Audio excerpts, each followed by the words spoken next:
Astaghfirullah. Bismillahirrahmanirrahim. Assalamualaikum warahmatullahi wabarakatuh.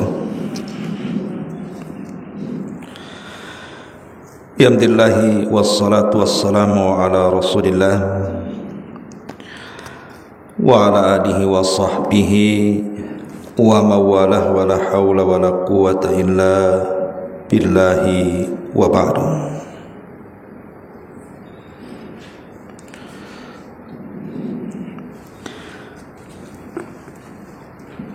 Alhamdulillah, di pagi menjelang siang ini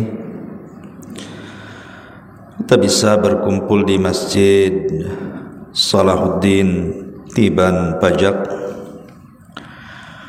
dan kita masih melanjutkan kajian membahas kitab Minhaj al-Muslim, konsep hidup ideal seorang muslim dalam Islam,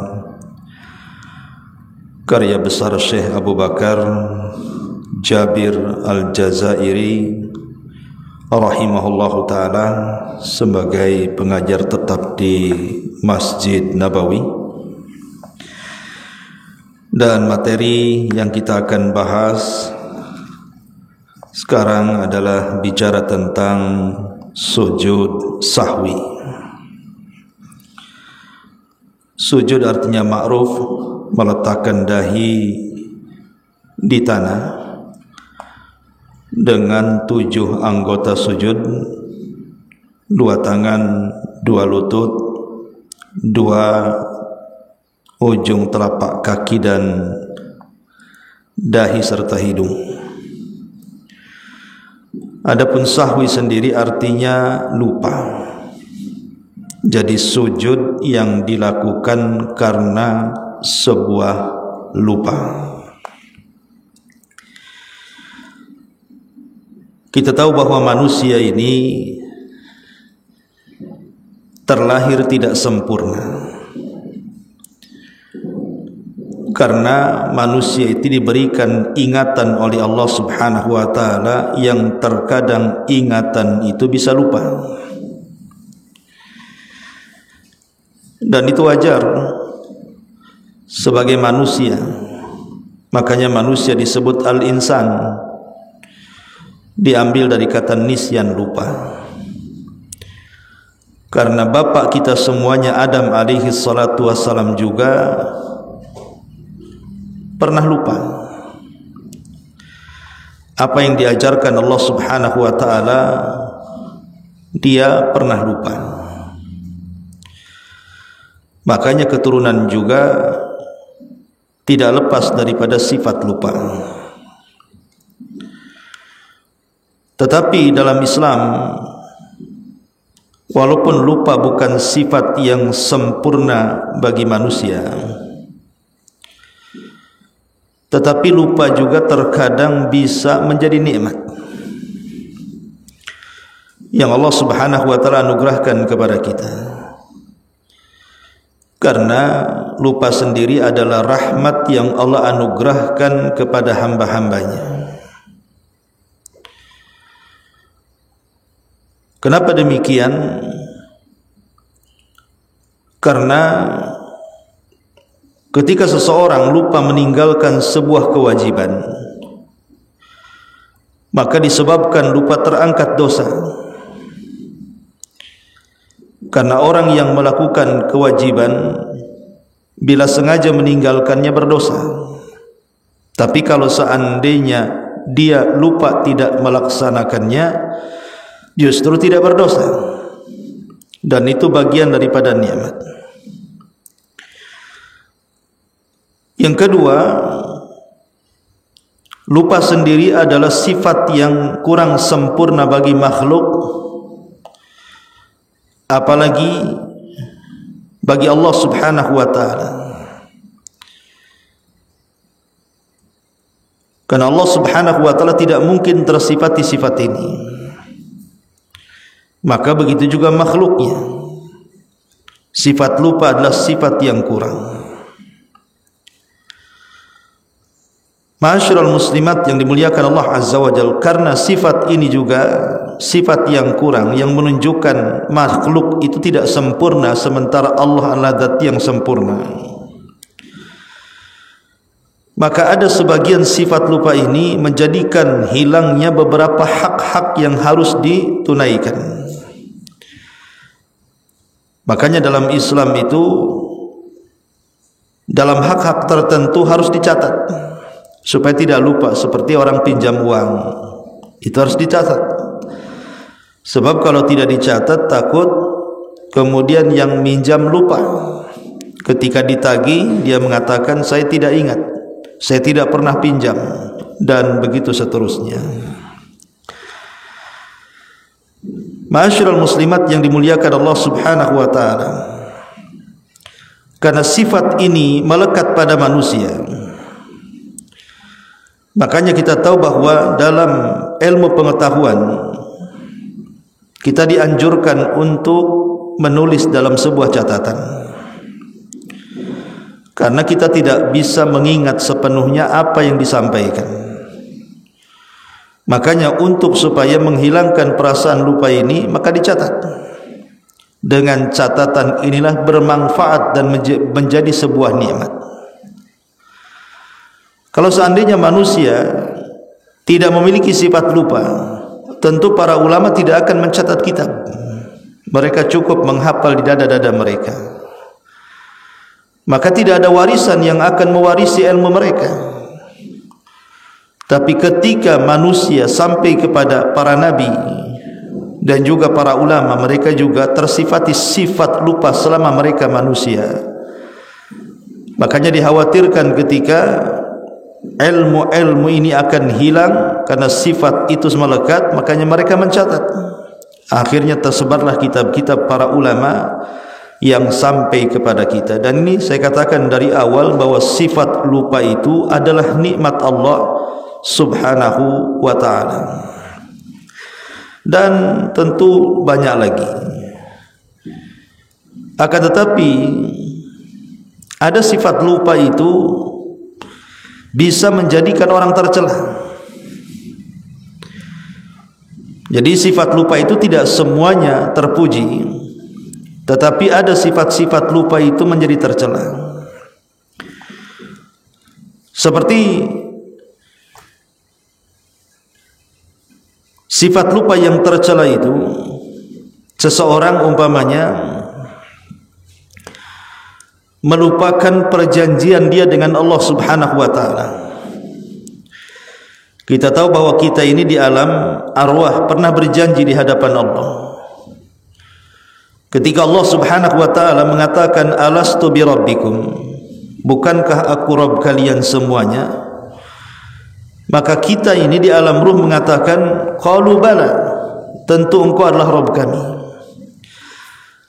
Sehingga secara otomatis ketika seseorang melakukan perjanjian di alam ruh, kemudian ruh itu dipindah dari alam ruh ke alam janin, lahirlah kita, maka kita terikat dengan perjanjian dengan Allah Subhanahu wa taala dalam tauhid. Tetapi banyak yang lupa. Lupa kita diciptakan oleh Allah Subhanahu wa taala untuk mentauhidkan Allah, sehingga banyak terjerumus kepada kesyirikan. Banyak orang-orang yang lupa dengan tauhid, datang ke dukun, datang ke kuburan meminta-minta, percaya kepada tangkal dan jimat, percaya kepada khurafat, tahayul dan yang semacamnya. Ini lupa tercela namanya. Ataupun seseorang lupa dengan kematiannya, lupa dengan akhiratnya, bahwa di sana ada hari di mana manusia akan dibangkitkan oleh Allah Subhanahu wa taala dan akan mempertanggungjawabkan semua perbuatan yang pernah dilakukannya. Banyak orang yang lupa, sehingga mereka mengabaikan tentang keimanan kepada hari akhir. Dampaknya akhirnya mereka pun banyak yang meninggalkan ketaatan dan terjerumus kepada kemaksiatan. Mereka lupa bahwa ada hari hidup setelah kematian, ada hari seseorang mempertanggungjawabkan di hadapan Allah setelah kematiannya. Atau lupa dengan ayat-ayat Allah, tidak pernah membacanya, tidak pernah mempelajarinya, apalagi mengamalkannya. Makanya Allah Subhanahu wa taala kelak pada hari kiamat Dia mengatakan, kadzalika atatka ayatuna fanasitaha wa kadzalikal yauma tunsa. Begitulah ketika ayat-ayat kami datang kepadamu, kau lupakan. Maksudnya di dunia, kau lupakan ayat-ayat sudah yang kami turunkan kepadamu, baik ayat-ayat kauni atau ayat syar'i. Maka sekarang engkau di akhirat dilupakan. Ini juga lupa tercela, lupa dengan ayat-ayat Allah Subhanahu wa ta'ala. Ataupun lupa tercela lainnya adalah lupa yang berkaitan dengan al-uqud ma'adh zalimin wan nisyanin nahi an dzalik. Lupa, jadi al-qu'ud ma'adh zalimin wan nisyanin nahi an dzalik. Al-qu'ud ma'adh zalimin artinya seseorang berkawan dengan orang-orang zalim, lupa bahwa berkawan dengan mereka itu tidak baik.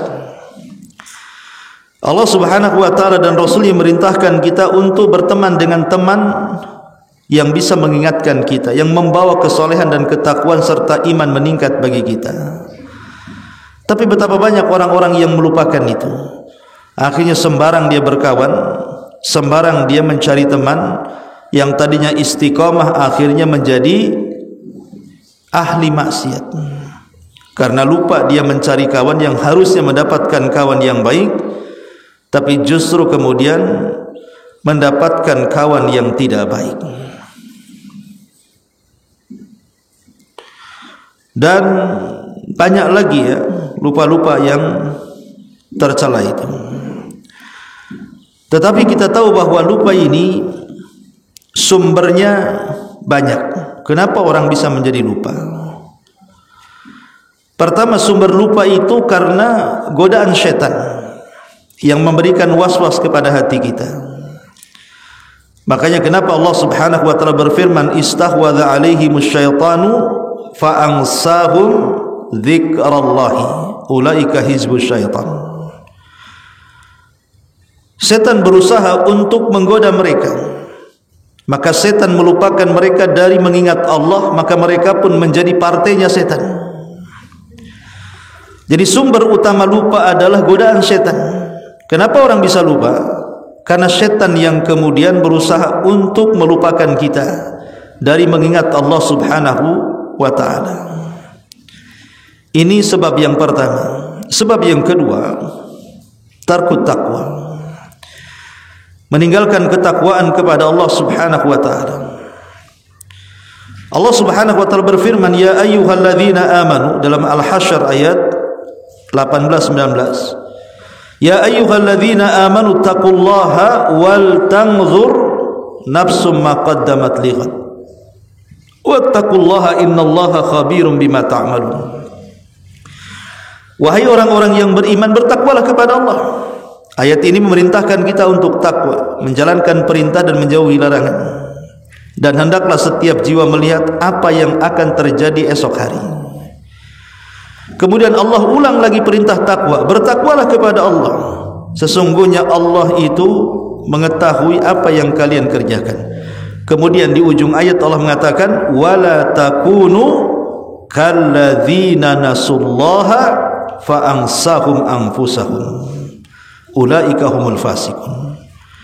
Maka janganlah kalian seperti orang-orang yang mereka melupakan Allah, maka Allah melupakan mereka. Mereka lah orang-orang fasik. Jadi meninggalkan takwa yang merupakan perintah Allah Azza wa Jalla itu menjadikan seseorang itu jadi pelupa. Orang kalau banyak maksiat, kemudian juga mereka meninggalkan banyak ketaatan, banyak meninggalkan kewajiban, gemar dengan kemaksiatan, maka otaknya akan error dan dia akan menjadi pelupa.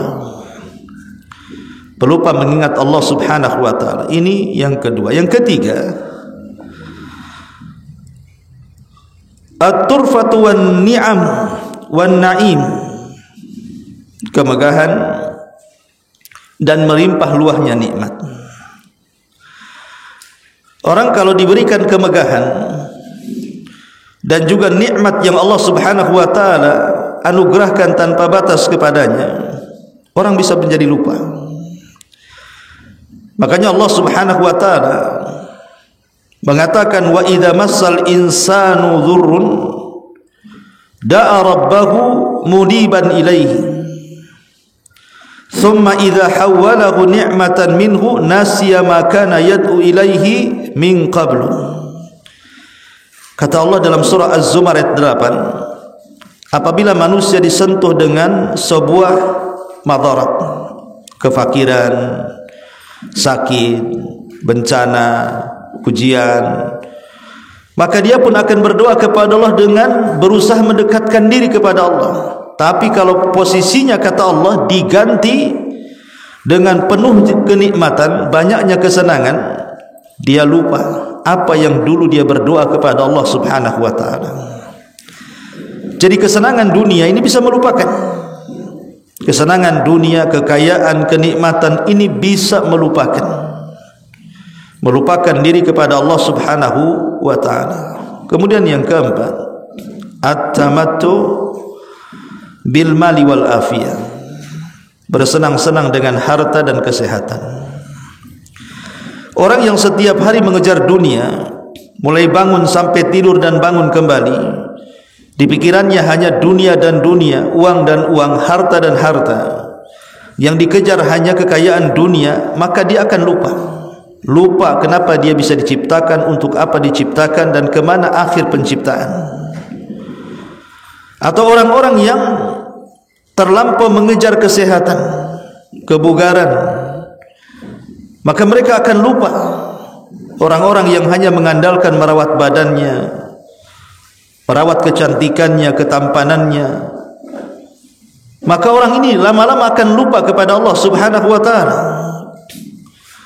Makanya kenapa kemudian Allah Subhanahu wa taala berfirman, qalu subhanak ma kana yanbaghi lana an nattakhidha min dunika awliya walakin matta'athum wa aba'uhum hatta nasu dzikra wa kanu qauman bura.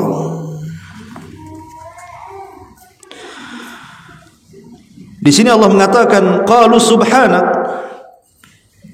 mereka berkata, maha suci Engkau ya Rabb, maka yanbaghi lana an nattakhidha min dunika min awliya, tidak layak bagi kami mengambil selainmu sebagai penolong. Walakin akan tetapi matta'tahum wa aba'ahum, akan tetapi engkau sudah dibutakan dengan kenikmatan mereka dan bapak-bapak kalian juga, sampai mereka lupa dengan zikir, lupa mengingat Allah, sehingga mereka menjadi kaum yang dihancurkan. Jadi ketika kemudian seseorang dalam pikirannya hanya mengingat dunia, mencari kemegahan dunia, kekayaan, kesenangan, kesehatan, dan begitu seterusnya, maka lambat laun dia akan dilupakan asal penciptaannya apa, dari mana dia berasal, untuk apa diciptakan, kemana dia dikembalikan. Lah inilah penyebab orang itu bisa lupa. Tetapi ada juga ilaj ataupun obat supaya kita tidak lupa. Maksudnya tidak lupa mengingat Allah Subhanahu wa taala, tidak lupa kita siapa, tidak lupa kenapa kita diciptakan, tidak lupa apa yang harus kita lakukan, tidak lupa kemana kita akan pulang. Dan itu bisa dilakukan pertama dengan banyak berzikir kepada Allah Azza wa Jalla. Karena Allah mengatakan dalam surah Al-Kahfi 24, wadhkur rabbaka idza nasit, ingatlah Allah kalau engkau lupa. Jadi kalau kita lupa ingat Allah, maka kita akan ingat. Ini yang pertama. Yang kedua, banyak-banyak berdoa. Banyak-banyak berdoa supaya kita tidak mudah lupa.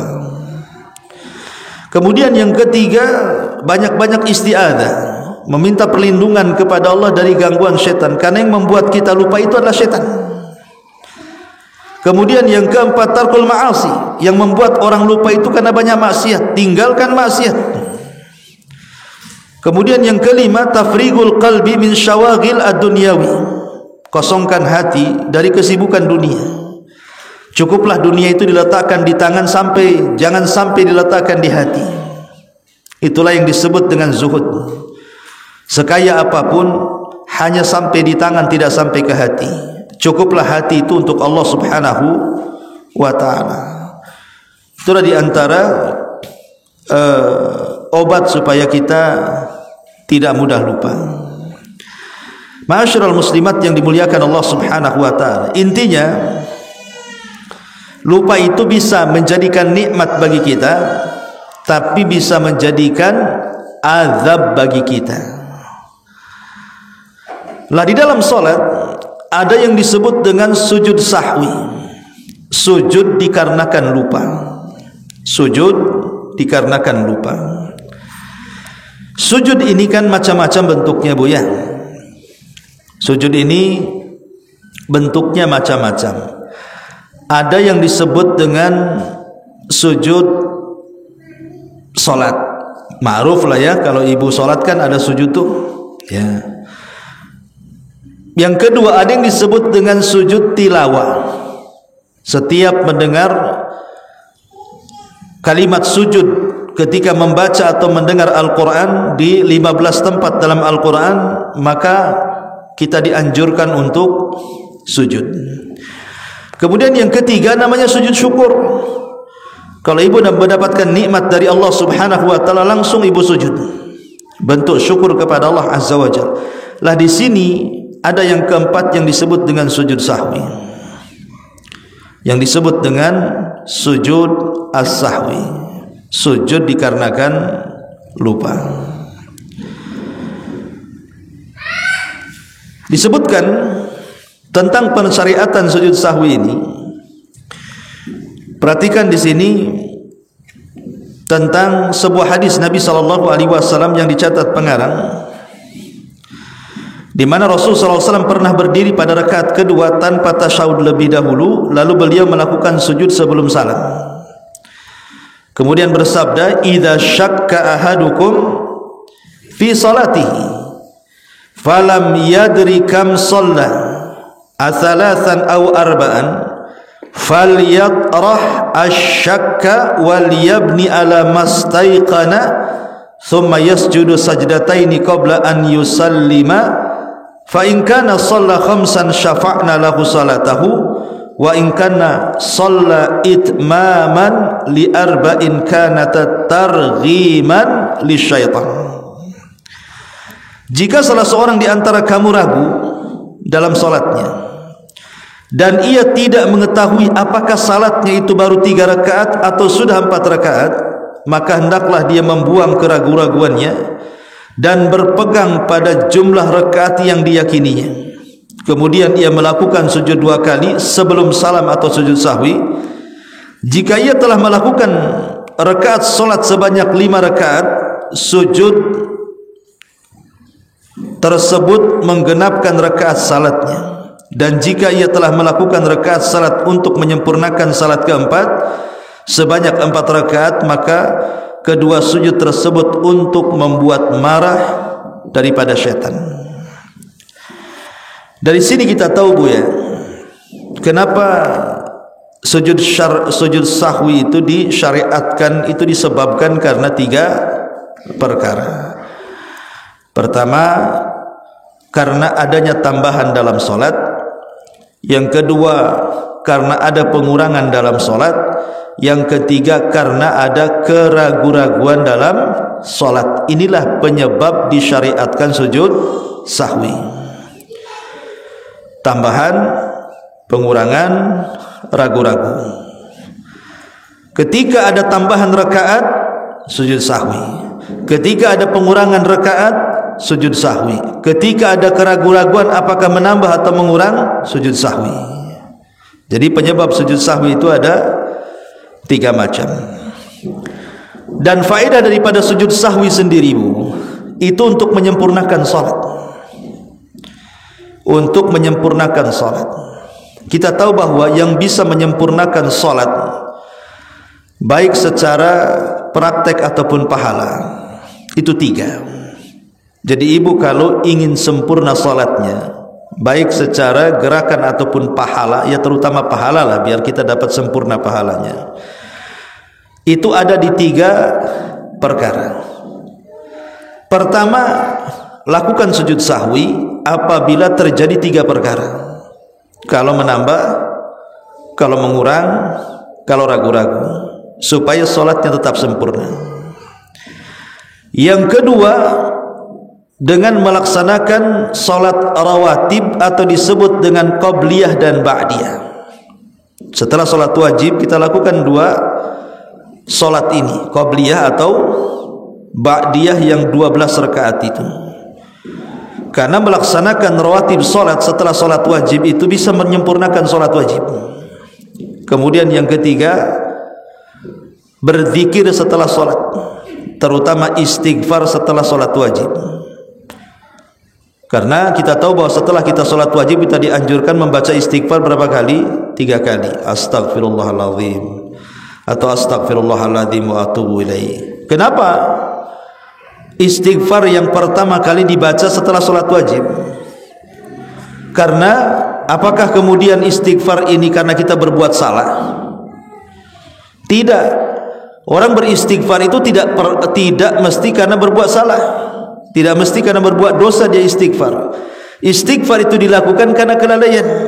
Boleh jadi kita kurang dalam tumakninah, kita kurang dalam khusyuk ketika salat, kita kurang dalam gerakan, kita kurang dalam bacaan, kita kurang dalam kefasihan, dan begitu seterusnya. Kelalaian dalam salat bisa disempurnakan dengan meminta ampun kepada Allah Azza wa Jalla. Makanya zikir setelah salat yang pertama diucap itu istighfar 3 kali. Inilah 3 perkara yang bisa menyempurnakan salat. Salah satunya adalah sujud sahwi. Ma'asyiral muslimat yang dimuliakan Allah Subhanahu wa taala, perhatikan halaman ke-402-nya di sini tentang materi ke-6, tata cara pelaksanaan sujud sahwi di sini ya. Lihat di bawahnya setelah pengarang menyebutkan dalilnya di sini. Adapun bagi seorang makmum, halaman ke-401-nya, adapun seorang makmum yang lupa di belakang imam, maka dia tidak wajib melakukan sujud sahwi menurut mayoritas ulama, kecuali imamnya lupa. Maka ia wajib melakukan sujud bersamanya, karena ia wajib mengikuti imam. Jadi kalau seandainya makmum yang bermakmum di belakang imam dia lupa, imamnya tidak lupa, makmumnya yang lupa, maka tidak wajib sujud sahwi. Tapi kalau imamnya yang lupa, makmumnya tidak lupa, tetap sujud sahwi. Kenapa? Karena makmum itu mengikuti imam, kata beliau. Karena ia wajib mengikuti imam, dan karena adanya hubungan di antara salatnya dengan salat imamnya, maka para sahabat juga pernah melakukan sujud sahwi bersama Nabi, di mana saat beliau lupa maka beliau akan melakukan sujud sahwi. Baik, karena keterangan pengarang ini tidak banyak, kita akan bentangkan sedikit tentang sujud sahwi. Ma'asyiral muslimat yang dimuliakan Allah Subhanahu wa taala, kapan seseorang melaksanakan sujud sahwi?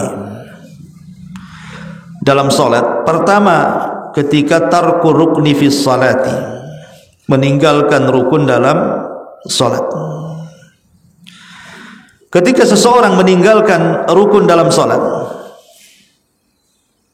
maka dia harus mendatangkan rukun tersebut dan melakukan sujud sahwi. Jadi kalau seorang meninggalkan rukun, maka dia harus mengganti rukunnya. Kemudian setelah mengganti, dia melaksanakan sujud sahwi. Contoh, orang meninggalkan sujudkan rukun tubuh, maka dia harus mendatangkan rukun, artinya ganti dengan 1 rakaat. Karena dia meninggalkan 1 rukun, maka setelah dia mengganti dengan 1 rakaat, maka dia harus melakukan sujud sahwi. Karena di antara perintah sujud sahwi itu adalah ketika dia meninggalkan rukun, baik rukun yang bersifat perbuatan ataupun bersifat ucapan. Yang kedua, meninggalkan wajib. Contohnya ibu meninggalkan tasyahud awal. Ini yang banyak terjadi kan Bu ya. Kadang-kadang orang tidak sempat tasyahud awal, lupa langsung bangkit. Pada rakaat kedua harusnya sujud tasyahud awal. Terkadang karena sibuknya otak kita, pikiran kita, akhirnya lupa kalau kita harus tasyahud, langsung bangkit ke rakaat ketiga. Ini yang paling banyak. Dan hukum tasyahud awal itu kan wajib. Dia tidak rukun, dia wajib. Sehingga kalau dia meninggalkan wajib, beda dengan meninggalkan rukun. Kalau meninggalkan rukun harus mendatangkan rukun, tapi kalau meninggalkan wajib tidak harus diganti, tetapi sebagai gantinya sujud sahwi. Jadi setelah tasyahud akhir, ibu sujud sahwi saja, tidak perlu mendatangkan tasyahud awal lagi, karena meninggalkan wajib tidak harus mengganti. Tapi kalau meninggalkan rukun wajib mengganti. Ini yang kedua. Yang ketiga, tarkus sunnah, meninggalkan sunnah dalam salat. Meninggalkan sunnah dalam salat, sebagian para ulama mengatakan disunnahkan sujud sahwi. Tapi ada juga yang mengatakan tidak wajib sujud sahwi. Tidak wajib sujud sahwi. Tapi ada yang mengatakan sunnah sujud sahwi. Kemudian yang keempat, az-ziyadatu ala salati, menambah dalam salat. Baik dalam menambah perbuatan atau ucapan dari jenis salat, maka itu pun diharuskan sujud sahwi. Atau yang kelima, mengurang adat daripada rakaat, jumlah daripada rakaat. Harusnya 4 jadi 3, harusnya 3 jadi 2, harusnya 2 jadi 1. Maka dalam posisi dia mengurangi rakaat dalam salat, maka dia wajib ataupun sangat dianjurkan melaksanakan sujud sahwi. Dan yang terakhir, ragu-ragu dalam bilangan salat. Apakah tadi saya 4 rakaat atau 5 rakaat? Tadi saya 3 rakaat atau 4 rakaat? Maka kalau dalam posisi ragu-ragu, tetapkan yang yakin. Kalau memang kurang tambah, lakukan sujud sahwi. Jadi itu 5 perkara atau 6 perkara yang menjadikan seseorang sujud sahwi. Baik, sujud sahwi ini dilakukan kapan? Sebelum salam atau setelah salam? Sebagian para ulama mengatakan bahwa sujud sahwi ini dilakukan setelah salam. Tapi ada yang mengatakan sujud sahwi itu dilakukan setelah salam. Jadi ada yang mengatakan sebelum salam, ada yang mengatakan setelah salam. Tapi ada juga yang mengatakan sujud sahwi itu semua dilakukan sebelum salam, kecuali dalam posisi 2 kondisi. Dilakukan setelah salam. Pertama, seseorang kurang dalam sholatnya karena lupa. Pemain seseorang itu, ibu umpamanya ya, sholat duhur, ibu hanya 2 rakaat, kemudian langsung salam. Padahal duhur itu 4 rakaat kan, ibu baru 2 rakaat salam. Kemudian ibu selesai salam ya zikir, baru teringat, tadi saya baru 2 rakaat, atau mungkin diingatkan sama anaknya, sama suaminya. Akhirnya ibu nambah 2 rakaat. Maka dalam posisi seperti ini Bu, lakukan sujud setelah salam, berdasarkan hadis Dzil Yadaini ya. Kemudian yang kedua, ini kalau sholat sendiri Bu ya. Yang kedua, kalau imam lupa, ibu sholat jamaah nih, imamnya lupa dalam sholatnya, kemudian dia salam imamnya, kemudian ibu ikut salam imam. Maka kemudian setelah imam zikir, bingung makmum, ini si imam ini habis makan obat apa ini kok baru 3 rakaat, harusnya 4 rakaat kok sudah salam. Ibu ingatkan serempak, mam, kurang 1, ini masih 3, kurang 1 rakaat umpamanya kan. Maka imam pun akhirnya karena melihat makmum semua membenarkannya, dia pun menambah 1 rakaat untuk menambah kekurangan. Dalam posisi seperti ini dilakukan setelah salam. Ini sebagian para ulama dalam 2 kondisi seperti ini dilakukan setelah salam. Tetapi ada juga yang kemudian memerinci seperti ini Bu. Kalau sifatnya tambahan, maka dilakukan setelah salam. Kalau sifatnya pengurangan, maka dilakukan sebelum salam. Kalau ragu-ragu, lihat ragu-ragunya. Kalau ragu-ragunya menambah, lakukan setelah salam. Kalau ragu-ragunya kurang, maka lakukan sebelum salam. Bisa dipahami Bu ya? Jadi saya ulangi ini penting masalahnya. Kalau ibu menambah, contoh zuhur 4 rakaat, akhirnya ibu bangkit lanjut ke 5 rakaat. Setelah di 5 rakaat ibu baru ingatlah, ini kan nambah namanya. Kalau posisinya ibu sudah berdiri, bukan posisi ruku, bangkit daripada rakaat yang ke-4, malah ibu bangkit ke rakaat ke-5 dan posisinya sudah tegap. Lain kalau masih membungkuk, ibu ingat boleh ibu balik. Tapi kalau posisi tegak kan tidak bisa dibalikin Bu. Ibu harus nambah satu lagi. Kemudian lakukan sujud sahwi sebagai penggenap, dan itu dilakukan setelah salam. Karena ibu nambah masalahnya. Jadi ibu salam dulu, setelah salam kemudian sujud sahwi, kemudian salam lagi. Itu namanya sujud setelah salam. Tapi kalau ibu mengurang, oh iya, ini kan baru rakaat ketiga, harusnya saya kurang 1. Ibu bangkit lagi ke rakaat ke-4. Kemudian tasawuf akhir, sebelum tasawuf akhir ibu sujud 2 sujud kemudian salam. Itu namanya sujud sebelum salam. Lah itu dikarenakan adanya pengurangan. Kalau yang ketiga ragu-ragu, lihat ragu-ragunya, apakah ragu-ragunya menambah atau mengurang. Kalau menambah, lakukan setelah salam. Kalau mengurang, lakukan sebelum salam. Itu khulasah, ya, itu namanya ringkasan tentang sujud sahwi. Ini diantara hukum-hukum seputar sujud sahwi. Baik, inilah diantara hukum-hukum secara singkat yang berkaitan dengan sujud sahwi. Wallahu alam. Baik, sebelum saya tutup, kalau ada pertanyaan seputar sujud sahwi, silahkan kita buka tanya jawab.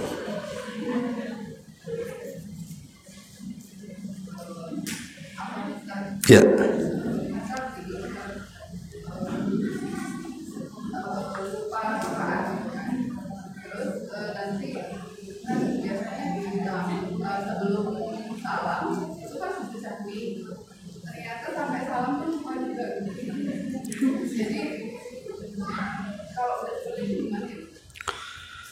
Maksudnya lupa apa?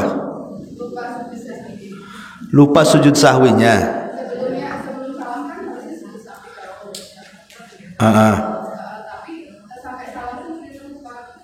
Lakukan setelah salam. Kan tadi sudah saya katakan ada 2 kondisi seseorang boleh sujud sahwi setelah salam. Kalau setelah salam dia lupa, lakukan setelah salam. Seperti hadis Dzul Yadaini tadi. Wallahu a'lam.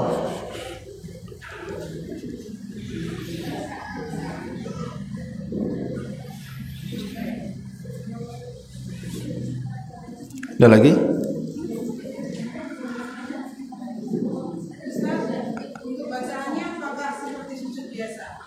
Bacaan sujud sahwi dilemahkan para ulama sehingga kembalikan kepada bacaan sujud secara umum. Subhana rabbiyal a'la. Iya, wallahu a'lam. Terus Ustaz, misalnya seperti tadi kasusnya lupa tapi setelah salam baru ingat bahwa dia lupa. Itu apakah sujud saja dibarengi salam atau sujud ya udah selesai gitu aja?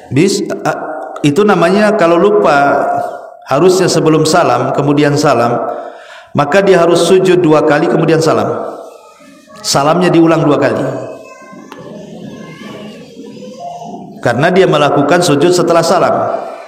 Karena sujud bagian daripada sholat, tetap harus ditutup dengan salam. Iya.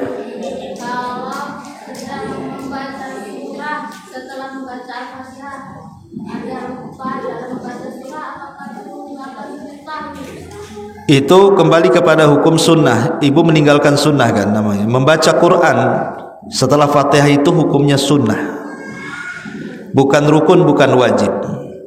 Artinya ibu lupa meninggalkan sunnah. Maka lupa meninggalkan sunnah ada dua pendapat. Boleh sujud sahwi, boleh tidak sujud sahwi. Iya.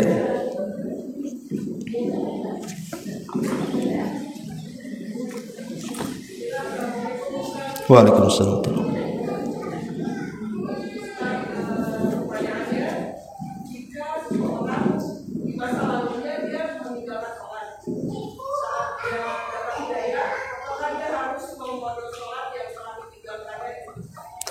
Tidak perlu, cukup memperbanyak sholat sunnah. Jadi tidak perlu orang umpamanya 40 tahun tidak sholat, kemudian di 40 tahun dia tobat akhirnya sholat setiap hari. Memang kita tidak menafikan ada pendapat yang mengharuskan untuk qadha, tapi pendapat itu lemah. Pendapat yang kuat tidak perlu qadha berdasarkan hadis Aisyah. Tetapi sebagai penggantinya dia harus memperbanyak amalan sunnah.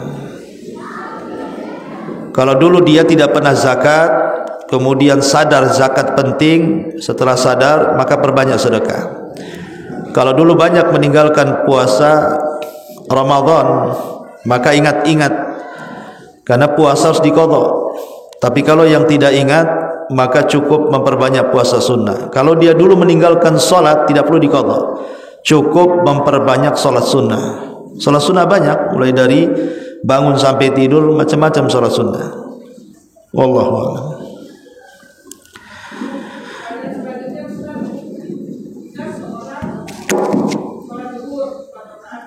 Iya.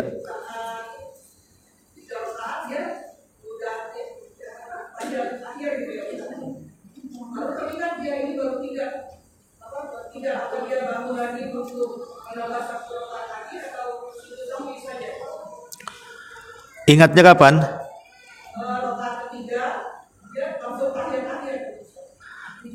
Tapi belum salam. Ya, kalau belum salam lanjutkan, tambah 1 rakaat lagi. Lakukan sujud sahwi. Itu namanya lupa karena pengurangan. Iya. Sujud sahwi.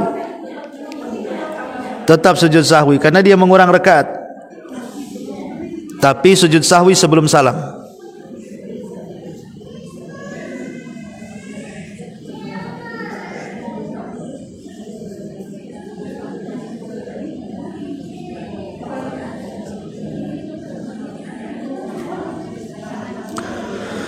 Sini ada pertanyaan dari YouTube. Iya, boleh.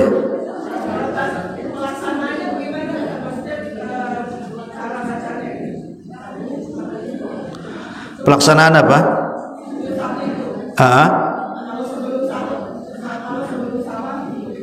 Kalau sebelum salam, ya dilakukan sebelum salam, setelah ibu membaca tahiyat, kemudian membaca syahadat, membaca sholawat, kemudian perlindungan dari 4 perkara, kemudian doa yang ibu silakan berdoa, kemudian langsung sujud 2 kali sujud, kemudian salam. Itu kalau sebelum salam. Kalau setelah salam karena penambahan, ibu salam dulu. Selesaikan tahiyat, syahadat, sholawat, doa, salam. Kemudian setelah salam, ibu sujud 2 kali, kemudian salam lagi. Itu namanya sujud setelah salam. Bisa dipahami?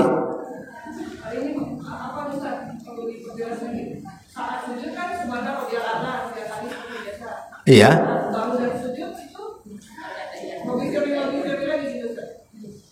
Iya, maksudnya sujud subhana rabbil a'la dan bangkit dari sujud rabbik firli kan?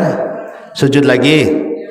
Kemudian setelah sujud, kemudian bangkit dari sujud langsung salam. Itu sebelum salam.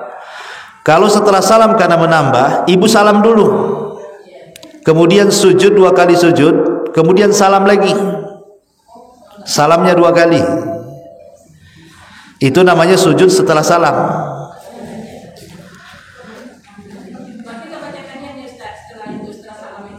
Enggak pakai apa? Lah enggak, kan sudah tahiyat sebelumnya. Iya, nanti makin panjang lama lagi sholatnya, telat masa nanti. Ini ada pertanyaan, Ustadz, izin bertanya di luar tema, bagaimana dengan ungkapan sudah memaafkan namun tidak bisa melupakan? Apakah hal tersebut terlarang? Karena kalau boleh ingat, itu susah melupakan apa yang sudah dia lakukan. Itu tabiat manusia. Tabiat manusia, kalau orang disakiti memang dia susah untuk melupakan. Orang yang zalim itu mudah melupakan kezalimannya, tapi orang yang dizalimi dia akan ingat sepanjang masa. Jadi kalau seandainya seseorang sudah memaafkan tapi tidak bisa melupakan, itu sebenarnya sebuah kemuliaan, sudah sebuah kemuliaan, karena dia sudah berbesar hati memaafkan walaupun belum bisa melupakan. Dan itu setan memang. Jadi kalau sudah memaafkan, upayakan terus disibukkan dengan perkara-perkara yang bermanfaat sehingga bisa melupakan. Jadi kalau diingatkan lagi, ya tinggal istighfar saja. Karena memang setan demikian, supaya membangkitkan dendam sehingga diingatkan seperti itu. Makanya banyak beristighfar kepada Allah Subhanahu wa taala. Ustaz, saya bertanya, seandainya orang yang suka lupa sama hutangnya, macam mana Ustaz? Lupa sama hutangnya, makanya cepat bayar biar tidak lupa hutangnya. Wallahu a'lam. Baik, sampai di sini. Subhanakallahumma bihamdika asyhadu an la ilaha illa anta astaghfiruka wa atubu ilaik. Allahu